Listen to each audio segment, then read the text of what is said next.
Hi friends, ಎಲ್ಲರೂ ಹೇಗಿದ್ದೀರಾ? ನನ್ನ ಮನೆಯಿಂದ ಬಂದಮೇಲೆ ರಾತ್ರಿ ಎಲ್ಲ ಮಾತಾಡ್ಕೊಂಡು ಕೂತಿದ್ವಿ. ನೋಡಿದರೆ ಗಡಿಯಾರದು ಶಲ್ಲು ಅಂದರೆ ಅದರದ್ದು ಅವಧಿ ಏನಿದೆ ಮುಗ್ದೋಗಿದೆ.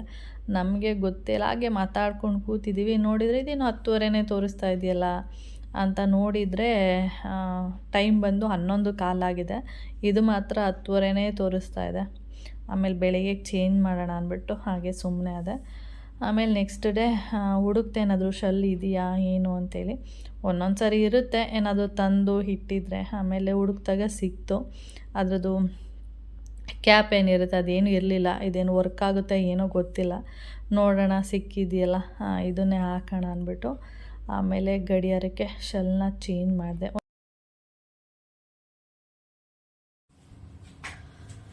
ತಿಂಡಿ ಎಲ್ಲ ಆಯಿತು. ಇವಾಗ ಕೆಲಸ ಸ್ಟಾರ್ಟ್ ಮಾಡೋಣ ಅಂತೇಳಿ ಮಾಡ್ತಾಯಿದ್ದೀನಿ. ಹಾಗೆ ವೀಡಿಯೋನು ಕೂಡ ಸ್ಟಾರ್ಟ್ ಮಾಡಿದ್ದೀನಿ. ಇವತ್ತು ಇನ್ನೊಂದು ಏರ್ ಪ್ಯಾಕ್ ಹಾಕೋಣ ಅಂತೇಳ್ಬಿಟ್ಟು ಇಟ್ಕೊಂಡಿದ್ದೀನಿ. ಯಾವಾಗಲೂ ಸಂಡೇ ಹಚ್ಚುತ್ತಾ ಇರ್ತೀನಿ. ಸಂಡೇ ಇಲ್ಲ ಅಂತ ಮಂಡೇ, ಒಟ್ಟಲ್ಲಿ ವೀಕ್ಲಿ 1 ಡೇ. ಓಕೆ, ಹಾಗೆ ಕೆಲಸ ಎಲ್ಲ ಆಯಿತು. ಶನಿವಾರ ಮೊನ್ಮಮ್ಮ ಬೆಳ್ಳುಳ್ಳಿ ಈರುಳ್ಳಿ ಎಲ್ಲ ತಂದಿದ್ದೆಲ್ಲ ಹಾಗಾಗಿ ಇದೆ ಕವರಲ್ಲಿ. ಅದನ್ನೆಲ್ಲ ಬೆಳ್ಳುಳ್ಳಿ ಬೇರೆ ಈರುಳ್ಳಿ ಬೇರೆ ಹಾಕಬೇಕು. ಹಾಗೆ ಇನ್ನೊಂದು ಟಿಪ್ಸ್ ಹೇಳ್ತೀನಿ ಬನ್ನಿ. ಇಲ್ಲಿ ಕಾಣಿಸ್ತಾ ಇದೆಯಾ? ಇದು ಬಂದು ಪಪಾಯಿನ ಯಾಕೆ ಈ ರೀತಿಯಾಗಿ ಮಾಡಿಟ್ಟಿದ್ದೀನಿ ಅಂದರೆ ಬೇಗ ಹಣ್ಣಾಗುತ್ತಂತೆ. ನೋಡಿ, ನನಗೆ ಇದು ಗೊತ್ತಿರಲಿಲ್ಲ. ನಾನು ಯಾವಾಗಲೂ ಸಣ್ಣದು ಪಪಾಯಿ ಹೇಳ್ತಾ ಇರ್ತೀನಲ್ಲ, ಆವಾಗ ಮಮ್ಮಂಗೆ ಅಂಗಡಿಯವರು ಏನಂತಂದರೆ ಈ ರೀತಿ ಕವರ್ ಮಾಡಿ, ಅಂದರೆ ಒಂದು ನ್ಯೂಸ್ ಪೇಪರ್ನ ಹಾಕಿ, ಕಾಯಿ ಇರುತ್ತೆ ಅಂದ್ಕೊಳ್ಳಿ, ಅಂದರೆ ಸ್ವಲ್ಪ ಲೈಟಾಗಿ ಹಣ್ಣಾಗಿರುತ್ತೆ, ಆವಾಗ ಈ ರೀತಿ ಹಾಕ್ಬಿಟ್ಟು ನೀಟಾಗಿ ಕ್ಲೋಸ್ ಮಾಡಿ ಇಟ್ಬಿಟ್ರೆ ಅದು ಹಣ್ಣಾಗುತ್ತೆ ಅಂತ ಹೇಳಿದ್ರಂತೆ. ಅದಕ್ಕೆ ನಾನು ಆ ರೀತಿನೇ ಈ ರೀತಿ ಮಾಡಿ ಇಟ್ಟಿದ್ದೆ. ಹಣ್ಣಾಗಿದೆ. ಬೆಳಿಗ್ಗೆ ಒಂದು ಕಟ್ ಮಾಡಿದ್ದೆ. ಒಂದಿನಕ್ಕೆ ಈ ಥರದ್ದು ಒಂದು ಚಿಕ್ಕ ಪಪ್ಪಾಯನ ಕಟ್ ಮಾಡಿದ್ರೆ ಒಂದಿನಕ್ಕೆ ಸಾಕು. ಅಂದರೆ ನಮ್ಮ 3 ಜನಕ್ಕೆ. ತುಂಬ ಜನ ಇದೆ, ದೊಡ್ಡದು ಬೇಕು. ಮತ್ತು ನಾಳೆ ಒಂದು ನಾಡಿದ್ದೊಂದು ಕಟ್ ಮಾಡ್ತೀನಿ ನೋಡಿ. ಇದು ಇನ್ನೊಂದು ಸ್ವಲ್ಪ ಹಣ್ಣಾಗಬೇಕು ನೋಡಿ. ಅದಕ್ಕೆ ಇದನ್ನೇನು ಮಾಡ್ತೀನಿ, ಕವರಲ್ಲಿ ಕಟ್ಟಿಟ್ಬಿಟ್ರೆ ಮತ್ತೆ ಜಾಸ್ತಿ ಹಣ್ಣಾಗ್ಬಿಡುತ್ತೆ. ಅದಕ್ಕೆ ಇದನ್ನು ಹೀಗೆ ಇಟ್ಟಿರ್ತೀನಿ. ನಾವೆಲ್ಲ ಚಿಕ್ಕವರಿದ್ದಾಗ ಮಾವಿನ ಹಣ್ಣು ಬಾಳೆಹಣ್ಣನ್ನೆಲ್ಲ ಒಂದು ಮಾವಿನ ಹಣ್ಣು ಆದರೆ ಹುಲ್ಲು ಹಾಕ್ಬಿಟ್ಟು ಅದ್ರ ಮೇಲೆ ಮಾವಿನಕಾಯಿ ಎಲ್ಲ ಹಾಕ್ಬಿಟ್ಟು ಅದ್ರ ಮೇಲೆ ಹುಲ್ಲು ಹಾಕ್ಬಿಟ್ಟು ಮುಚ್ಚಿಟ್ಬಿಡ್ತಾ ಇದ್ವಿ ಬೇಗ ಹಣ್ಣಾಗಲಿ ಅಂತೇಳಿ. ಬಾಳೆಹಣ್ಣಾದರೆ ಅದನ್ನು ಅಷ್ಟೇ, ಒಂದು ಏನು ಹೇಳ್ತಾರೆ ಅದು ಗಂಧದ ಕಡೆ ಹೊಗೆ ಎಲ್ಲ ತೋರಿಸೋದು, ಆಮೇಲೆ ಪಾತ್ರೆಗೆ ಹಾಕಿಟ್ಬಿಟ್ಟು ಮುಚ್ಚಿಟ್ಬಿಡೋದು. ಇನ್ನು ಶಾಖಕ್ಕೆ ಬೇಗ ಹಣ್ಣಾಗುತ್ತೆ ಅಂತ ಹೇಳ್ತೀವಲ್ಲ, ಸೇಮ್ ಅದೇ ಥರನೇ ಇದನ್ನು. ಅದು ನಂಗೆ ಗೊತ್ತಿರಲಿಲ್ಲ ಅಷ್ಟೇ, ಪಪ್ಪಾಯನ ಈ ರೀತಿಯಾಗಿ ಹಣ್ಣು ಮಾಡ್ಬೋದು ಅಂತ. ಒಂದು 2 ಡೇಸಿಗೆಲ್ಲ ಹಣ್ಣಾಗೋಗುತ್ತೆ. ಹಾಗೆ ಅಲ್ಲಿ ನೋಡ್ತಾ ಇರ್ಬೋದು, ಬೆಳ್ಳುಳ್ಳಿ ಈರುಳ್ಳಿ ಎಲ್ಲ ಅಲ್ಲೇ ಕವರಲ್ಲೇ ಇದೆ. ಕವರಲ್ಲೇ ಇಟ್ಟು ಏನಾಗ್ಬಿಡುತ್ತೆ ಅಂದರೆ, ಇವಾಗೇನೋ ಚಳಿ ಇದೆ, ಆದರೆ ಬಿಸಿಲು ಟೈಮಲ್ಲಿ ಏನಾಗ್ಬಿಡುತ್ತೆ ಅಂದರೆ ಒಂದು ಕವರೇ ಒಳಗಡೆ ಎಲ್ಲ ನೀರು ಥರ ಆಗೋಗಿರುತ್ತೆ. ಅಂದರೆ ಶಾಖೆಗೆ ಮತ್ತು ಏನಾಗಿರುತ್ತೆ ಅಂದರೆ ವೆಟ್ ಥರ ಆಗಿಬಿಟ್ಟು ಮೊಳಕೆ ಬರೋದಕ್ಕೆ ಸ್ಟಾರ್ಟ್ ಆಗಿಬಿಡುತ್ತೆ. ಅದಕ್ಕೀಗ ಅದನ್ನೆಲ್ಲ ಸಪ್ರೇಟ್ ಮಾಡಿಡಬೇಕು. ಓಕೆ, ಹಾಗೆ ನಾನು ಇಲ್ಲಿ ಈರುಳ್ಳಿನ ಜೋಡಿಸ್ತಾ ಒಂದು ವಿಷಯ ಹೇಳ್ತೀನಿ ನಿಮಗೆ.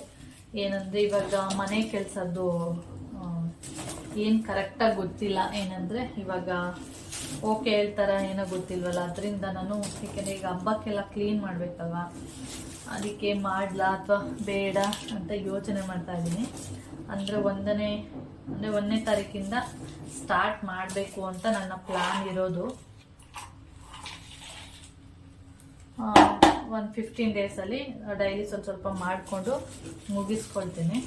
ಆದರೆ ಏನಾದರೂ ಇವರು ಓಕೆ ರಿಪೇರಿಗೆಲ್ಲ ಓಕೆ ಅಂತ ಕೊಟ್ಬಿಟ್ರೆ ಫುಲ್ಲು ಮೇಲೆಲ್ಲ ಮತ್ತು ಸ್ಟೆಪ್ಪಲ್ಲೆಲ್ಲ ಗಲೀಜು ಮಾಡ್ತಾರೆ.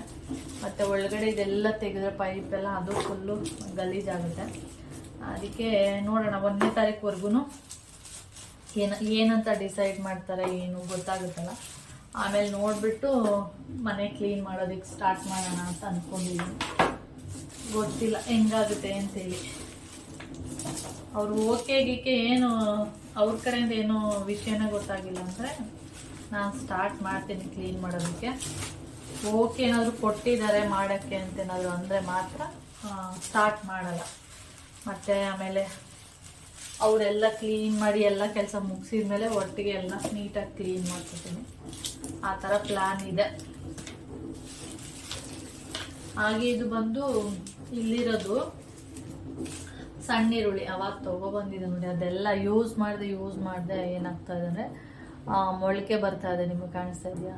ಇವಾಗ ತೊಗೊಂಡೋಗಿ ಇದನ್ನು ಹಾಕಿದ್ರೆ ಈರುಳ್ಳಿ ಬರುತ್ತೆ ನೀಟಾಗಿ.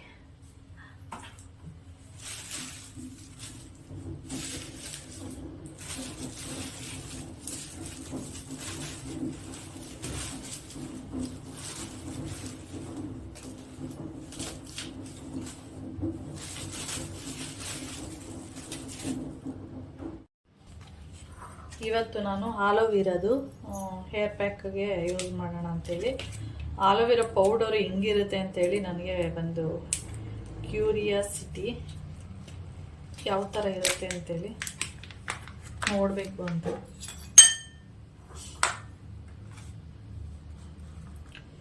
ನೋಡಿ ಈ ಥರ ಇದೆ ಆಲೋವೆರಾ ಪೌಡರು. ಇದನ್ನು ಅಷ್ಟೇ ಒಂದು 2 ಸ್ಪೂನ್ ಹಾಕೋತೀನಿ. ಹಾಗೆ ಇದಕ್ಕೆ ನನಗೆ ಈ ಥರದ್ದೆಲ್ಲ ಮಾಡುವಾಗ ಒಂದು 2 ಥರದ್ದು ಬೆನಿಫಿಟ್ ಸಿಗಬೇಕು. ಯಾವ ಥರ ಅಂದರೆ, ಬಂದು ಈಗ ಆಲೋವೆರಾ ಹಾಕಿದ್ದೀನಿ, ಅದ್ರ ಜೊತೆಗೆ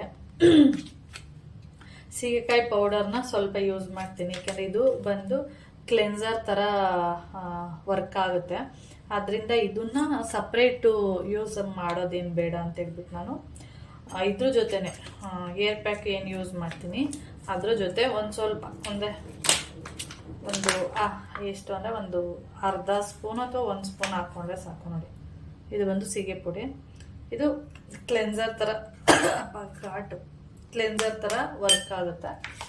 ಓಕೆ, ಅದ್ರ ಜೊತೆಗೆ ನಾನು ಇವತ್ತು ಏನನ್ನ ಯೂಸ್ ಮಾಡ್ತಾ ಇದ್ದೀನಿ ಅಂದರೆ, ಇದು ಬಂದು ಈರುಳ್ಳಿ ಮತ್ತು ಸ್ವಲ್ಪ ಕರಿಬೇವು, ಶುಂಠಿ ಹಾಕ್ಬಿಟ್ಟು ರುಬ್ಬಿದ್ದೀನಿ. ಅದರದ್ದು ಏನಂದರೆ ರಸ ತೆಗೆದಿಟ್ಕೊಂಡಿದ್ದೆ. ಮೊನ್ನೆ ಕೂದಲು ಹಚ್ಚಬೇಕು ಅಂತೇಳಿ ತೆಗೆದಿಟ್ಕೊಂಡಿದ್ದೆ, ಅದು ಸ್ವಲ್ಪ ಉಳ್ಕೊಂಡಿದೆ, ಅದನ್ನೇ ಯೂಸ್ ಮಾಡೋಣ ಅಂತೇಳಿ ಇಲ್ಲಿ ಯೂಸ್ ಮಾಡ್ತಾ ಇದ್ದೀನಿ. ಹಾಗೆ ಇಲ್ಲಿ ನೋಡ್ತಾ ಇರ್ಬೋದು, ಸಣ್ಣ ಸಣ್ಣ ನೊಣಗಳು, ಏನಾದರೂ ಒಂದು ಹಣ್ಣು ಏನೇ ಒಂದು ಇಟ್ಟಿದ್ರೂ ಫುಲ್ಲು ಜೊಯ್ ಅಂತ ಅಂದರೆ ದಪ್ಪ ನೊಣಕ್ಕಿಂತ ಈ ನೊಣಗಳು ಜಾಸ್ತಿ ಆಗಿಬಿಟ್ಟಿದೆ. ಅದಕ್ಕೆ ನಾನಿಲ್ಲಿ ಇದನ್ನು ಯೂಸ್ ಮಾಡ್ಕೋತಾ ಇದ್ದೀನಿ. ಈ ನೊಣಗಳನ್ನ ಓಡಿಸೋದಕ್ಕೆ ಆಗಲ್ಲ, ಅಷ್ಟು ಅದೆಲ್ಲಿಂದ ಬರುತ್ತಪ್ಪ, ತುಂಬ ಇರುತ್ತೆ. ಈ ಟೊಮೆಟೊ ಏನಾದರೂ ಒಂದು ಹಾಳಾಗ್ಬಿಟ್ಟಿದ್ರೆ ಸಾಕಲ್ಲಿ, ಏನು ಹಿಂಗೆ ಅಂದರೆ ನೆಂಟ್ರ ಥರ ಅದ್ರ ಮುಂದೆ ಎಲ್ಲ ಸುತ್ತ ಮುದ್ಕೊಂಡು ಕುತ್ಕೊಂಡಿರುತ್ತೆ. ಓಕೆ, ನಾನು ಇದನ್ನ ಮಿಕ್ಸ್ ಮಾಡ್ಕೋತೀನಿ. ಹಾಗೆ ಸೀಗೆ ಪುಡಿನ ಯೂಸ್ ಮಾಡೋದ್ರಿಂದ ಕೂದಲು ಏರ್ ಪ್ಯಾಕ್ ಹಾಕಿರ್ತೀನಲ್ಲ, ಅವಾಗ ಏನಾಗುತ್ತೆ ಅಂದರೆ ಶ್ಯಾಂಪು ಹಾಕಿ ಸ್ನಾನ ಮಾಡಿ ಬಂದರೂ ಕೂಡ ಆ ಸೀಗೆ ಪುಡಿದು ಏನು ಸ್ಮೆಲ್ ಇದೆ ಅದು ಕೂದಲು ಕೂಡ ಅದೇ ಥರನೇ. ಶ್ಯಾಂಪು ಹಾಕಿದ್ರೂ ಸೀಗೆ ಪುಡಿ ಸ್ಮೆಲ್ಲು ತುಂಬ ಚೆನ್ನಾಗಿ ಬರ್ತಾ ಇರುತ್ತೆ. ನಾನು ಶ್ಯಾಂಪು ಹಾಕೋದ್ಮೇಲೆ ಹೋಗುತ್ತೇನೋ ಅಂದ್ಕೊಂಡಿದ್ದೆ, ಹೋಗಲ್ಲ, ಸೀಗೆ ಪುಡಿದೇ ಸ್ಮೆಲ್ ಇರುತ್ತೆ. ನಾವು ಚಿಕ್ಕವರಿದ್ದಾಗ ಅಷ್ಟೇ ನಮ್ಮಮ್ಮ ಸೀಗೆ ಪುಡಿ ಎಲ್ಲ ಯೂಸ್ ಮಾಡ್ತಾ ಇದ್ದಿದ್ದು. ಅದಾದಮೇಲೆ ಏನು ಮಾಡಿದ್ರು ಅಂದರೆ, ಸೀಗೆ ಪುಡಿ ಅಂದರೆ ಕಾಯಿ ಸಿಗ್ತಾಯಿತ್ತು, ಸೀಗೆಕಾಯಿ, ಅದನ್ನು ಬಂದು ಮಾರ್ತಾಯಿದ್ರು. ಅದನ್ನು ಕುಟ್ಟಿ ಅದ್ರ ಜೊತೆಗೆ ಸುದ್ಲು ಪುಡಿ ಅಂತೇಳಿ ಸಿಗುತ್ತೆ, ಎಲೆ ಸಿಗುತ್ತೆ, ಅದನ್ನು ಒಣಗಿಸಿ ಅದ್ರ ಜೊತೆ ಸೀಗೆಕಾಯಿನ ಹೀಗೆ ಕುಟ್ಟಿ ಪುಡಿ ಮಾಡಿರ್ತೀವಿ, ಅದ್ರ ಜೊತೆಗೆ ಈ ಚಿಗರೆ ಎಲೆ ಅಂತ ಏನಿದೆ ಅದನ್ನು ಒಣಗಿಸಿ, ಅದು ಸ್ವಲ್ಪ ಚಿಗರೆ ಎಲೆ ಹೇಗೆ ಅಂದರೆ ಲೋಳೆ ಥರ ಬರುತ್ತೆ, ಅದನ್ನು ತೊಗೊಂಡೋಗ್ಬಿಟ್ಟು ಮಿಷಿನ್ಗೆ ಹಾಕೊಬಂದು ಅದನ್ನು ಸ್ನಾನಕ್ಕೆ ಯೂಸ್ ಮಾಡ್ತಾಯಿದ್ರು. ನನಗೆ ನೆನಪಿದೆ. ಅದಾದಮೇಲೆ ಅದನ್ನು ಕೂಟ್ಬೇಕು, ಪುಡಿ ಮಾಡಬೇಕು ಅಂತ ಹೇಳ್ಬಿಟ್ಟು ನಮ್ಮಮ್ಮ ಅದನ್ನು ಸ್ಟಾಪೇ ಮಾಡಿಬಿಟ್ರು. ಸ್ವಲ್ಪ ದಿನಗಳಷ್ಟೇ ಯೂಸ್ ಮಾಡ್ತಿದ್ದದ್ದು. ಅದಾದಮೇಲೆ ಏನು ಮಾಡಿದ್ರು, ಲೈಬಾಯ್ ಸೋಪ್ ಬರುತ್ತೆ ನೋಡಿ. ನನಗೆ ನೆನಪಿರೋ ತನಕನೂ, ನಾವು ಕಾಲೇಜ್ಗೆ ಹೋಗೋ ತನಕನೂ ಲೈಬಾಯ್ ಸೋಪ್ ಹಾಕ್ಬಿಟ್ಟು ಚೆನ್ನಾಗಿ ಉಜ್ಬಿಡ್ತಾಯಿದ್ರು. 1-2 ಸರಿ ಲೈಬಾಯ್ ಸೋಪ್ ಹಾಕ್ಬಿಟ್ಟಿದ್ರೆ ನೀಟಾಗಿ ಎಣ್ಣೆ ಎಲ್ಲ ಹೋಗ್ತಾಯಿತ್ತು, ಚೆನ್ನಾಗಿರ್ತಾಯಿತ್ತು ಕೂದಲು. ಆಮೇಲೆ ಅದಾಗಿ ಆ ಥರ ಯೂಸ್ ಮಾಡ್ತೀವಿ. ನಾವು ಯಾವಾಗ ಕಾಲೇಜ್ಗೆ ಹೋಗೋಕ್ಕೆ ಸ್ಟಾರ್ಟ್ ಮಾಡಿದ್ವಿ ಆವಾಗ ಲೈಬಾಯ್ ಸೋಪೇ ಬಿಟ್ಬಿಟ್ವಿ ಕೂದಲಿಗೆ ಹಾಕೋದು. ಇದು ಬರುತ್ತೆ ನೋಡಿ ಶ್ಯಾಂಪು, ಅಲ್ಲಿಂದ ನಾವು ಶ್ಯಾಂಪೂನ ಸ್ಟಾರ್ಟ್ ಮಾಡಿದ್ವಿ. ಎಲ್ಲಿಂದ ಅಂದರೆ ಒಂದು ಕಾಲೇಜಿಗೆ ಹೋಗಿದ ಮೇಲೆ ಸ್ಟಾರ್ಟ್ ಮಾಡಿದ್ದು. ಅಲ್ಲಿವರೆಗೂ ನಾವು ಲೈಬೈ ಸೋಪ್ ತೊಗೊಂಡೆ ತಲೆಗೆ ಯೂಸ್ ಮಾಡ್ತಾ ಇದ್ದಿದ್ದು. ತಲೆಗೂ ಲೈಬೈ ಸೋಪು, ಬಾಡಿಗೆಲ್ಲ ನಾವು ಸೋಪೆಲ್ಲ ಯೂಸ್ ಮಾಡ್ತಾ ಇರಲಿಲ್ಲ. ಕಲ್ಲು ತೊಗೊಂಡು ಉಜ್ಜೋದು, ನಮ್ಮಮ್ಮ ಎಲ್ಲ ಅದೇ ಮಾಡ್ತಾ ಇದ್ದಿದ್ದು. ನಮಗೆ ಕಲ್ಲು ತೊಗೊಂಡು ಉಜ್ಜಿಬಿಟ್ಟು ನನಗೆ ನೆನಪಿರೋ ಥರ ನನಗೆ ಬುದ್ಧಿ ಬಂದಿದ್ರು ಕೂಡ ನಮ್ಮಮ್ಮನೇ ಸ್ನಾನ ಎಲ್ಲ ಮಾಡಿಸ್ತಾಯಿದ್ರು. ಕಲ್ಲಲ್ಲಿ ಉಜ್ಜಿ ತಲೆಗೆ ಮಾತ್ರ ಲೈಬೈ ಸೋಪ್ ಹಾಕಿ ಸ್ನಾನ ಎಲ್ಲ ಮಾಡಿಸ್ತಾಯಿದ್ರು. ಇವಾಗೆಲ್ಲ ಆಮೇಲೆ ಇವಾಗ ಅವರು ಕೂಡ ಲೈಬೈ ಸೋಪ್ ಬಿಟ್ಬಿಟ್ಟಿದ್ದಾರೆ. ಅವರು ಕೂಡ ಇವಾಗ ಶ್ಯಾಂಪೂನೇ ಯೂಸ್ ಮಾಡೋದು. ಅವಾಗ ಚೆನ್ನಾಗಿತ್ತು ಒಂಥರ ಲೈಬೈ ಸೋಪು. ನಮ್ಮ ಕೌಶಿಗ ಅಂತ ಹೇಳಿದ್ರೆ ಲೈಬೈ ಸೋಪ್ ಹಾಕಿ ತಲೆಗೆ ಸ್ನಾನ ಮಾಡಿದ್ರೆ ಎಣ್ಣೆ ಎಲ್ಲ ಹೋಗುತ್ತಮ್ಮ ಅಂತ ಕೇಳ್ತಾನೆ. ಹೋಗ್ತಾಯಿತ್ತು, ಚೆನ್ನಾಗಿರ್ತಾಯಿತ್ತು. ಸೀಗೆ ಪುಡಿ ಸ್ವಲ್ಪ ದಿನ ಯೂಸ್ ಮಾಡಿದ್ರೆ ಅದು ಆ ಥರ ಅಂದ್ಬಿಟ್ಟು ಬಿಟ್ಬಿಟ್ರು. ಆಮೇಲೆ ಈ ಥರ ಬಂದು ಲೈಬೈ ಸೋಪ್ ಅದು ಮಾಡ್ತಾಯಿದ್ರು. ಅದಾದಮೇಲೆ ಈ ಥರ ಶ್ಯಾಂಪು ಸ್ಟಾರ್ಟ್ ಮಾಡಿದ್ರು. ಶ್ಯಾಂಪು ಹಾಕೋದು, ಸ್ನಾನ ಮಾಡೋದು. ಏಕೆಂದರೆ ಇಷ್ಟು ಶ್ಯಾಂಪು ಹಾಕೋದು ಇಡೀ ತಲೆ ಸ್ನಾನ ಎಲ್ಲ ಆಗೋಗುತ್ತೆ ಅಂತೇಳಿ ಆ ಥರ ಮಾಡೋಕ್ಕೆ ಸ್ಟಾರ್ಟ್ ಮಾಡಿಬಿಟ್ರು. ಇವಾಗ ಯಾರು ಸೀಗೆ ಪುಡಿ ಜಾಸ್ತಿ ಕಡಿಮೆ ಯೂಸ್ ಮಾಡೋದು. ಸೀಗೆ ಪುಡಿ ಎಲ್ಲರೂ ಶ್ಯಾಂಪೂನೇ ಯೂಸ್ ಮಾಡೋದಕ್ಕೆ ಸ್ಟಾರ್ಟ್ ಮಾಡಿದ್ದಾರೆ. ಓಕೆ, ನಾನು ಸೀಗೆ ಪುಡಿ ಇತ್ತಲ್ಲ ಅದು ಬಂದಿದ್ದಿಲ್ಲ, ಏನು ಮಾಡೋದು ಅಂತ ಯೋಚನೆ ಮಾಡ್ತಾಗ ಹಾಗೆ ಅವಾಗ ಅದು ಕೂಡ ಇದ್ರ ಜೊತೆ ಮಿಕ್ಸ್ ಮಾಡಿಬಿಟ್ಟು ಏರ್ ಪ್ಯಾಕ್ ಥರ ಯೂಸ್ ಮಾಡಿದ್ರೆ ಕ್ಲೆನ್ಸರ್ ಥರ ವರ್ಕ್ ಆಗುತ್ತೆ ಅಂತೇಳಿ ಇತ್ತೀಚೆಗೆ ಅದನ್ನು ಕೂಡ ಒಂದೊಂದು ಸ್ಪೂನ್ನ ಇದ್ರ ಜೊತೆ ಏರ್ ಪ್ಯಾಕ್ ಪೌಡರ್ ಜೊತೆ ಯೂಸ್ ಮಾಡ್ತೀನಿ. ಅದ್ರ ಜೊತೆಗೆ ಯಾವುದಾದ್ರೂ ಈ ಥರ ಡಬಲ್ ಬೆನಿಫಿಟ್ ಸಿಗಬೇಕು ಅಂದ್ಬಿಟ್ಟು ಆ ಪೌಡರ್ಗೆ ಯಾವುದಾದ್ರೂ ಈರುಳ್ಳಿ ರಸನೋ ಅಥವಾ ಇದು ಬರುತ್ತೆ ನೋಡಿ ಆಮ್ಲ ಜ್ಯೂಸ್, ಅದು ಯಾವುದೋ ಒಂದು ಮಿಕ್ಸ್ ಮಾಡಿಬಿಟ್ಟಿರ್ತೀನಿ. ಓಕೆ, ಆಮೇಲೆ ಇದನ್ನೆಲ್ಲ ಮಿಕ್ಸ್ ಮಾಡಿ ಇಟ್ಬಿಡ್ತೀನಿ. ಆಮೇಲೆ ಒಂದು 1/2 ಅವರ್ ಹಾಕ್ಬಿಟ್ಟು ಸ್ನಾನ ಮಾಡಿದರೆ ಸಾಕು. ಒಂದು 1/2 ಅವರ್ 1 ಅವರ್. ಓಕೆ,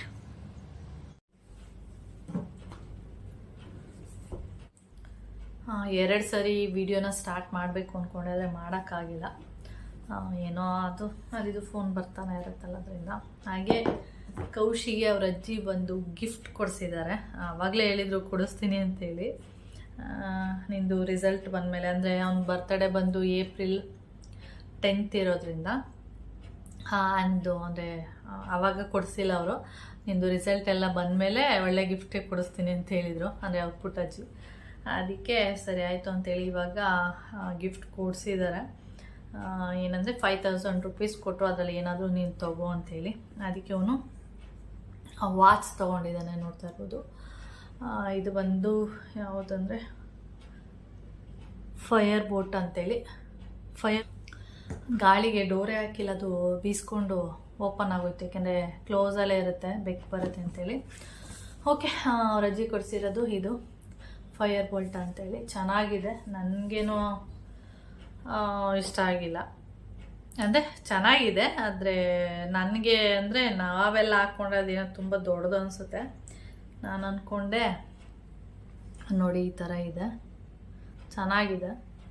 ಅವನಿಗೆ ಇಷ್ಟ ಆಯಿತು, ನನಗೆ ಏನು ಇದಿಲ್ಲ. ಅವನಿಗಿಷ್ಟ ಆದರೆ ಓಕೆ. ನಾನು ಅದೇ ಹೇಳೋದು, ಏನೇ ಒಂದು ತೊಗೊಂಡ್ರು ನಿನಗಿಷ್ಟ ಆಯಿತಾ, ಓಕೆ.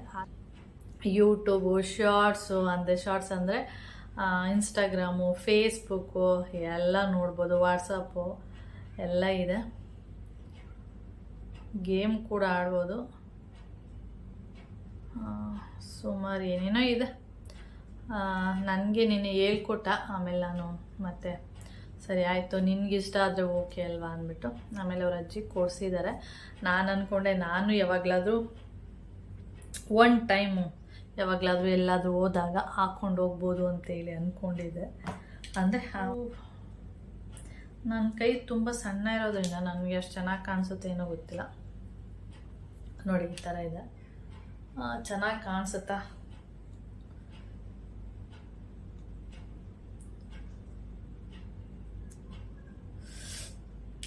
ಈ ಥರ ಇದೆ, ಚೆನ್ನಾಗಿ ಕಾಣಿಸುತ್ತೆ ಏನೋ ಗೊತ್ತಿಲ್ಲ. ನಾನು ಈಗ ನೋಡುವಾಗ ಅಷ್ಟೊಂದು ಚೆನ್ನಾಗಿ ಕಾಣಿಸ್ತಿದೆ ಅಂತ ಅನಿಸಲ್ಲ, ಆದರೆ ನಿಮಗೆಲ್ಲ ಹೆಂಗೆ ಕಾಣಿಸುತ್ತೆ ಅಂತ ಗೊತ್ತಿಲ್ಲ. ಈ ಥರ ದೊಡ್ಡದು ನಾನು ಸ್ಮಾಲ್ ಸೈಜು ವಾಚೆಲ್ಲ ಹಾಕ್ತಿದ್ದಲ್ವ, ಈ ಸೈಜೆಲ್ಲ ಹಾಕಿದ್ರೆ ಏನೋ ಕೂತ್ಕೊಂಡಿದೆ ಅನ್ನೋ ಥರ ಫೀಲ್ ಆಗ್ತಿದೆ. ನಿನ್ನೆ ಹಾಕ್ಕೊಂಡಿದ್ದೆ ಸುಮ್ಮನೆ, ಏನೋ ಇಲ್ಲಿ ಕೂತಿದೆಯೇನೋ ಆ ಥರ ಫೀಲ್ ಆಗ್ತಾ ಇರುತ್ತೆ. ಗೊತ್ತಿಲ್ಲ, ನೋಡೋಣ. ಒಂದೆರಡು ಸರಿ ಯೂಸ್ ಮಾಡಿದ್ರೆ ಸರಿ ಹೋಗ್ಬೋದು ಅಂತ ಅನ್ಕೋತೀನಿ. ಈಗ ಪ್ರೆಸೆಂಟ್ ಆ ಥರ ಅನ್ನಿಸ್ತಾ ಇರೋದು. ನನಗೆ ಅಷ್ಟು ಲುಕ್ ಅನಿಸಲ್ಲ, ನನಗೆ ಅಷ್ಟು ಚೆನ್ನಾಗಿ ಕಾಣಿಸಲ್ಲ, ಆ ಥರ ಅನ್ನಿಸ್ತಾ ಇದೆ. ಓಕೆ, 5000 ರುಪೀಸ್ ಏನೋ ಆಯ್ತಂತೆ. ಅಂದರೆ ನನಗೆ ಹೇಳಿದ್ರು ಆನ್ಲೈನಲ್ಲಿ ಫ್ಲಿಪ್ಕಾರ್ಟಲ್ಲಿ ಬುಕ್ ಮಾಡು ಅಂತ. ನನಗೆ ಇದ್ರ ಬಗ್ಗೆ ಅಷ್ಟೊಂದು ಸರಿಯಾಗಿ ಗೊತ್ತಿಲ್ಲ, ಯಾವ್ದು ಬುಕ್ ಮಾಡಬೇಕು, ಯಾವ ಬ್ರ್ಯಾಂಡ್ ಚೆನ್ನಾಗಿದೆ ಏನು ಅಂತೇಳಿ. ಅದಕ್ಕೆ ಚೈತ್ರನಿಗೆ ಹೇಳಿದೆ, ನೀನು ನೋಡಿಬಿಟ್ಟು ಬುಕ್ ಮಾಡು, ಅಂದರೆ ಅವಳಿಗಾದ್ರೆ ಗೊತ್ತಿರುತ್ತೆ ಸ್ವಲ್ಪ, ನನಗೆ ಇದ್ರ ಬಗ್ಗೆ ಏನೂ ಸ್ವಲ್ಪನೂ ಐಡಿಯಾ ಇಲ್ಲ ಅಂತ ಹೇಳಿದ್ದೆ. ಸರಿ ಆಯಿತು ಅಂತೇಳಿ ಅವಳೇ ಬುಕ್ ಮಾಡಿದ್ಲು. ಆಮೇಲೆ ನಿನ್ನೆ ಹೋಗಿದ್ವಲ್ಲ, ಆವಾಗ ಕೌಶಿಕಲ್ಲಿ ಎಲ್ಲ ಸೆಟ್ ಮಾಡಿ ಕೊಟ್ಟಿದ್ದಾಳೆ. ಫೈರ್ ಬೋಲ್ಟ್ ಇದರಲ್ಲಿ ಸಿಮ್ ಹಾಕೋಬೋದು, ಅದೇ ಸಿಮ್ ಎಲ್ಲ ಹಾಕ್ಕೊಂಡಿಲ್ಲ ಅವನು. ಮತ್ತು ಅದು ಯಾವಾಗ ಹಾಕೋತಾನೋ ಏನೋ ಗೊತ್ತಿಲ್ಲ. ಹಾಗೆ ಆವಾಗಿಂದ ನಾನು ವಿಡಿಯೋ ಮಾಡಲಿಲ್ಲ, ಬೆಳಿಗ್ಗೆ ಮಾಡಿದ್ದಷ್ಟೇ, ಮಾಡಲಿಲ್ಲ. ಇವಾಗ ಸ್ನಾನ ಮಾಡಿ ಪೂಜೆ ಎಲ್ಲ ಮಾಡಿ ಇವಾಗ ಹಾಗೆ ಆಂಟಿ ಇಲ್ಲಿ ನೋಡ್ತಾ ಇರ್ಬೋದು ಕರ್ಲೆ ಅದು ಕೊಟ್ಟಿದ್ರು. ಇವಾಗ ಕನಕಪುರ ಸೈಡು ಆ ಕಡೆ ಎಲ್ಲ ಹೋದರೆ ಸಿಗುತ್ತೆ. ಇದು ತುಂಬ ಚಿಕ್ಕದಿದೆ. ಇದನ್ನು ನಾನು ಕ್ಲೀನ್ ಮಾಡಿಬಿಟ್ಟು ಮತ್ತು ಕಟ್ ಮಾಡಿ ಎತ್ತಿಟ್ಕೊಬಿಡ್ತೀನಿ. ಆಮೇಲೆ ಇದನ್ನು ಯಾವಾಗ ಬೇಕಂದ್ರೆ ಅವಾಗ ಯೂಸ್ ಮಾಡ್ಕೋಬೋದು. ಅದಕ್ಕೆ ಇದನ್ನು ಇವಾಗ ಬಿಡಿಸಿಟ್ಕೊಳ್ಳೋಣ ಅಂತೇಳಿ ಬಿಡಿಸಿಡ್ತಾ ಇದ್ದೀನಿ. ಗೊತ್ತಿದೆ ಅನ್ಕೋತೀನಿ, ಬಿದ್ರು ಕರಳೆ ತಿಂದಿರೋರಿಗೆ ಇದೆಲ್ಲ ತೆಗಿಬೇಕು. ನನಗೂ ಫಸ್ಟ್ ಏನು ಗೊತ್ತಿರಲಿಲ್ಲ, ಆಮೇಲೆ ಕಲ್ತಿದ್ದಿದ್ದೆಲ್ಲ. ನನಗೇನು ಏನೂ ಗೊತ್ತಿಲ್ಲ, ಬಿದ್ರ ಕರಳೆ ಹೇಗೆ ಮಾಡೋದು ಏನು ಅದೆಲ್ಲ ಏನು, ಮತ್ತು ಕಟ್ ಮಾಡೋದು ಹೇಗೆ ಅದೆಲ್ಲ ಗೊತ್ತಿರಲಿಲ್ಲ. ಇವಾಗೆಲ್ಲ ನಾನು ಮಾಡ್ತೀನಿ ಆರಾಮಾಗಿ. ನೋಡಿ ಈ ರೀತಿಯಾಗಿ ಸಿಪ್ಪೆಲ್ಲ ತೆಗೆದು ಸಾಂಬಾರೆಲ್ಲ ಮಾಡ್ತೀನಿ. ಓಕೆ ಫ್ರೆಂಡ್ಸ್, ಹಾಗೆ ಈ ವಿಡಿಯೋನ ಕೂಡ ನಾನು ಇಲ್ಲಿಗೆ ಎಂಡ್ ಮಾಡ್ತೀನಿ. ವಿಡಿಯೋ ಇಷ್ಟ ಆದರೆ ಲೈಕ್, ಶೇರ್, ಕಾಮೆಂಟ್ ಮಾಡಿ. ಹಾಗೆ ಯಾರಾದ್ರು ಫಸ್ಟ್ ಟೈಮ್ ನೋಡ್ತಾ ಇದ್ರೆ ಪ್ಲೀಸ್ ಸಬ್ಸ್ಕ್ರೈಬ್ ಮಾಡ್ಕೊಂಡು ನೋಡಿ. ನೆಕ್ಸ್ಟ್ ವಿಡಿಯೋದಲ್ಲಿ ಸಿಗೋಣ. ಓಕೆ, ಬಾಯ್.